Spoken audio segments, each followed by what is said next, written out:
नमस्कार. आज आपण अमरधाम वैकुंठ स्मशानभूमीमध्ये आलो आहोत.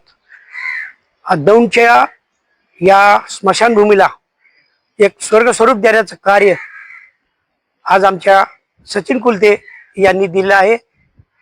एकेकाळी स्मशानभूमीत यायचं म्हणजे भीतीचं वातावरण निर्माण व्हायचं, आणि आज आमच्या दौंडचे एक शान कुठं दौंडमध्ये काय कमी म्हणण्यापेक्षा आज स्वर्गापेक्षा सुंदर अशी स्मशानभूमी बनण्याचं कार्य केलेलं आहे.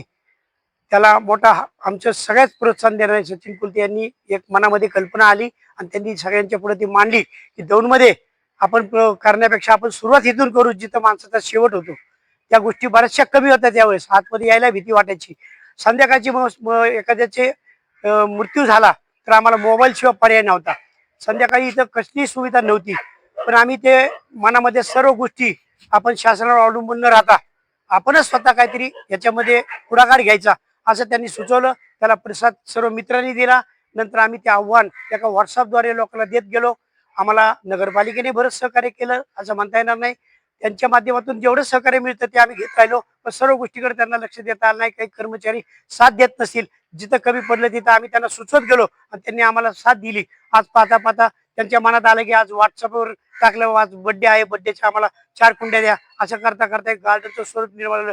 कुणी आम्हाला गार्डनला मदत केली, कुणी आतमध्ये मदत केली. एकेकाळी एक मैत जाणं मुश्किल होतं. कोरोनाच्या पिरियडमध्ये आम्ही जवळजवळ 22 ते 25 मृत्यू झालेल्या लोकांना इथं जाण्याची सुविधा झाली होती. आणि हे पाहून सर्व लोकांना आज दौंडच्या बाहेर गेलं तर दौंडमध्ये काय चांगलं आहे म्हणण्यापेक्षा आज स्वर्गाने सुंदर अशी स्मशानभूमीचं नाव निघतं. आम्हाला त्याचा एक आनंद वाटतो. आणि माणसाला शेवट का होईना या दौंडमध्ये सगळ्या गोष्टी दौंडला नाव ठेवून चालणार नाही. दौंडच्या फार गोष्टी चांगल्या आहेत, त्या आपण त्या ऍक्सेप्ट केल्या पाहिजेत. हे जे सर्व झालेलं आहे, आमचे मित्र परिवार आहे, व्यापारी परिवार आहे, नगरपालिका आहे, कर्मचारी आहेत. महत्वाचा वाटा कर्मचाऱ्यांचा आहे, त्यांनी देखील साथ दिलेली. आणि कुलत्यासारख्या लोकांनी वेळ दिलेला आहे. माणसं सर्व देऊ शकतात हो, पण इथं वेळ देणार कोण? मैतीशिवाय इथं कुणी येत नाही. मयत झाली की लोकांना कपडे घाला, आंघोळ करा, हे करायला लागायचं. पण आमच्या सचिनमध्ये काय स्फूर्ती आहे, काय परमेश्वर दिलं माहित नाही. एखादी गोष्ट घडायची असेल ना तर खरंच परमेश्वराने त्यांना जी काही एनर्जी दिली आणि त्या एनर्जीमुळं आमची इच्छा होत नसताना देखील त्यांना सगळ्यांना प्रोत्साहन देऊन इथं माणसाला शेवट इथं होतोय त्याला भ्यायचं कारण नाही. त्यांनी आम्हाला ती प्रेरणा दिली, त्यातून आम्ही आज एवढे तयार झालो. आणि आज स्वर्ग सुखासारखी वैकुंठ स्मशानभूमी इथं माणसाला शेवट चांगला होतो याचा आम्हाला आनंद आहे. हा परिसर पाहिला असेल, एक काळ असं होतं की बाबा इथं काही सुविधा नव्हत्या आणि आम्ही सार्वजनिक क्षेत्रामध्ये काम करणारे कार्यकर्ते सगळे आहोत आणि आमच्या बरोबरची टीम सगळी सार्वजनिक क्षेत्रामध्ये काम करणारी आहे. ज्यावेळेस इथं आलो की त्यावेळेस काही सुविधा नव्हत्या, पण त्यावेळेस आम्ही एक निश्चय केला होता की आपण या स्मशानभूमीसाठी काही करता येईल का आपल्याला आणि सगळ्यांच्या सहभागातून काही करता येईल का, असं आम्ही एक कल्पना मांडली आणि त्याला एक मुहूर्त स्वरूप येत गेलं. सगळे एकत्र आले आणि त्यात आम्ही सर्वांना आवाहन केलं की बाबा की आम्हाला तुमच्यातर्फे एक कुंडी एक झाड द्या. म्हणजे आई वडिलांच्या स्मरणात असेल, भावाच्या स्मरणात असेल, मित्राच्या स्मरणात असेल, असे कोणाच्याही स्मरणात असेल तर एक कुंडी एक झाड आम्हाला द्या. असं करत करत आम्ही या स्मशानभूमीने सुशोभीकरणाला सुरुवात केली आणि त्याला एक चांगलं मुहूर्त स्वरूप आले. आणि हे सगळं श्रेय दौंडकरांचं आहे, नगरपालिकेच्या सर्व कर्मचाऱ्यांचं आहे, नगरपालिकेचं आहे.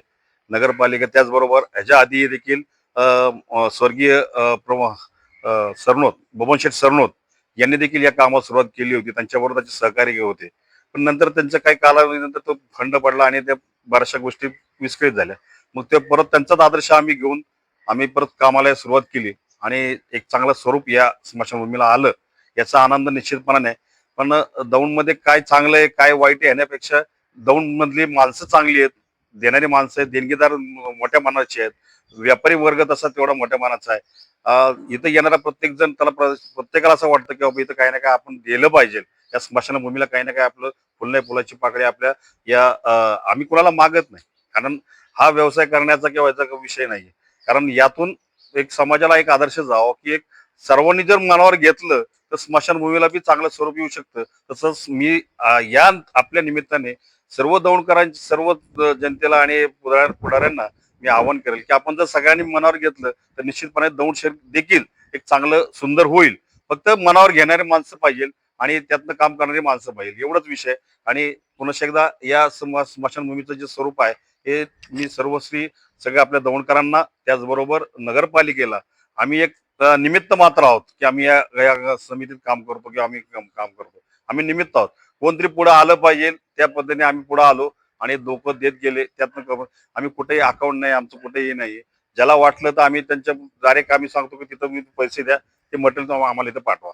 आम्ही कुणाकडनंही पैसे असे रोख स्वरूपात घेत नाही, कुठलाही चेक आम्ही घेत नाही, कारण आमचं तसं अकाउंट नसल्यामुळे आम्ही तसं काही विषय घेतला नाही. त्यामुळे हे जे काही आता जे चांगलं स्वरूप पाहताय याचं सर्व श्रेय मी दौंडकरांना देईल आणि या नगरपालिकेला देईल, कारण नगरपालिकेचे कर्मचारी चांगलं काम करतात आहे, त्यांचंही आम्हाला चांगलं सहकार्य आहे आणि त्यांच्याकडनं काम आम्ही करून घेतो. आम्हाला जे पाहिजे तसं काम करून घेतो, तेही काम आमचं ऐकतात, ते करतात. हे सर्व श्रेय पुन्हा एकदा दौंडकरांचं आहे.